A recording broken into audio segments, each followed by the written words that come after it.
Bonjour et bienvenue dans ce cours dédié au squelette et aux articulations. Commençons donc par le sommaire. Dans un premier temps, nous allons vous présenter la notion de squelette et celle des os.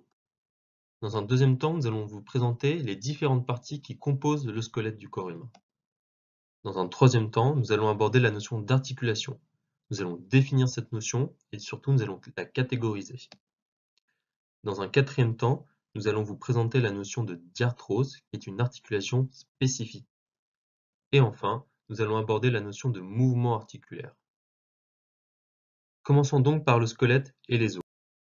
Le squelette, c'est la charpente osseuse qui tient le corps humain. Il va servir à supporter tous les organes et les muscles de l'organisme. Il est composé de 206 os répartis en 3 différentes catégories. La première, ce sont les os longs, puis les os courts et enfin les os plats. Nous vous conseillons de mettre pause sur cette diapositive afin de pouvoir étudier plus en profondeur le schéma qui se trouve sur votre droite. Comment se structure un os?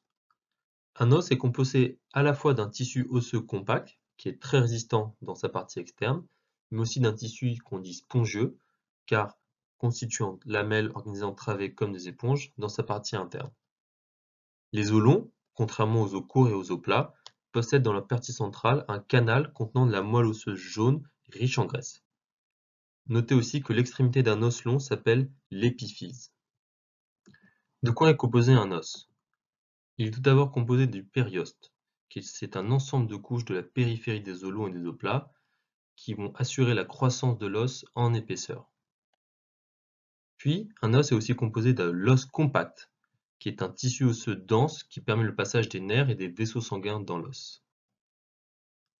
Troisième partie, la moelle osseuse rouge. C'est un tissu qui produit en permanence tous les types de cellules sanguines. Enfin, un os est constitué d'un cartilage articulaire, qui est un tissu conjonctif recouvrant les extrémités de l'os. Il permet aux os de se mouvoir entre eux. Prenez le temps d'observer le schéma sur votre gauche, qui résume tout ce que nous venons de vous dire auparavant. Sur la droite, nous précisons la composition d'un os. Un os va renfermer 45% d'eau, 20% de molécules organiques et 35% de sels minéraux. Attaquons désormais notre deuxième point, qui est dédié aux différentes parties du squelette. Première grande partie du squelette, le crâne. Il est composé de 8 os plats qui protègent l'encéphale, aussi appelé cerveau, des agressions extérieures. Prenez le temps d'observer les deux schémas ci-dessous.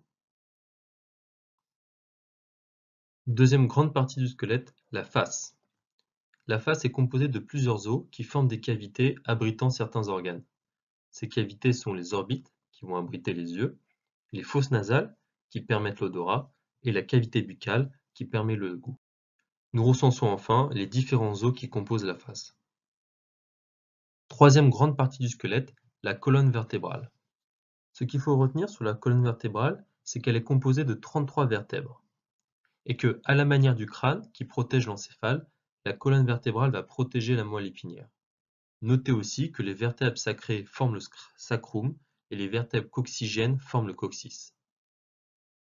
Enfin, dernière remarque, la colonne vertébrale est coupée naturellement en 4 endroits. Ainsi, les principales déformations de la colonne vertébrale vont être la lordose, la kyphose et la scoliose. Quatrième grande partie du squelette, la cage thoracique, qui protège le cœur et les poumons.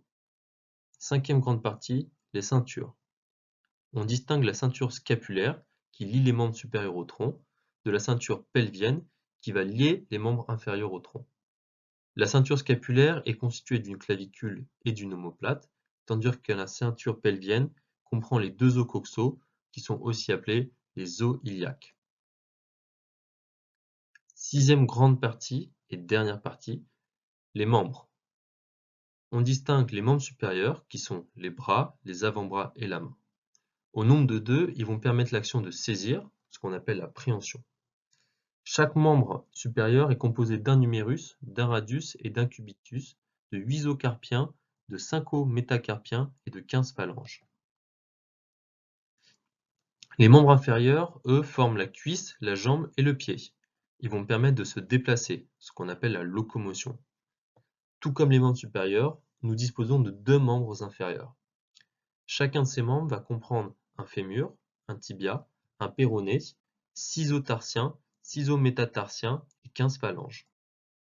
Troisième grande partie de notre cours, les articulations. Qu'est-ce qu'une articulation? C'est un lieu de réunion entre deux ou plusieurs parties du squelette, tout simplement. On distingue plusieurs types d'articulations. Premier type, les synarthroses, qui sont les articulations fixes. Ces articulations ne permettent aucun mouvement. Citons par exemple les articulations situées entre les os du crâne, les os de la face, les vertèbres sacrées ou encore les vertèbres coccygées. Deuxième type d'articulation, les amphiarthroses, les articulations semi-mobiles, qui permettent des mouvements de faible amplitude. Citons par exemple les articulations situées entre les vertèbres, entre le sacrum et l'os iliaque. Troisième type d'articulation, que nous développerons plus en profondeur dans la prochaine partie, les diarthroses, les articulations mobiles qui comprennent les articulations à ménisque et à bourrelet. Les diarthroses, elles, permettent des mouvements de grandes amplitudes. Citons par exemple le genou ou encore l'épaule. En quatrième partie, nous allons faire un focus donc sur les diarthroses, ce type d'articulation qui permet des mouvements de grandes amplitudes. Étudions une diarthrose particulière, celle de l'épaule, comme vous pouvez le voir sur le schéma à droite. Dans ce type d'articulation, les os sont reliés par une capsule articulaire, que vous voyez en rose sur votre écran, renforcée par des ligaments. Entre deux os, on a ce qu'on appelle la synovie, qui est une cavité formée au sein de la capsule articulaire. La cavité synoviale va contenir un liquide fabriqué par une membrane, qu'on appelle la synoviale. Et c'est ce liquide synovial, ou synovie, qui va jouer le rôle de lubrifiant entre les deux os et qui va permettre à l'articulation de fonctionner. Dernière partie de notre cours, celle consacrée aux mouvements articulaires. On distingue 6 mouvements articulaires. Le premier, c'est la flexion, qui rapproche deux segments d'un même membre ou de plusieurs vertèbres. Deuxième mouvement, l'extension, qui éloigne deux segments d'un même membre ou d'une plusieurs vertèbres. Troisième mouvement, l'abduction, qui rapproche un membre ou un segment de membre de l'axe du corps.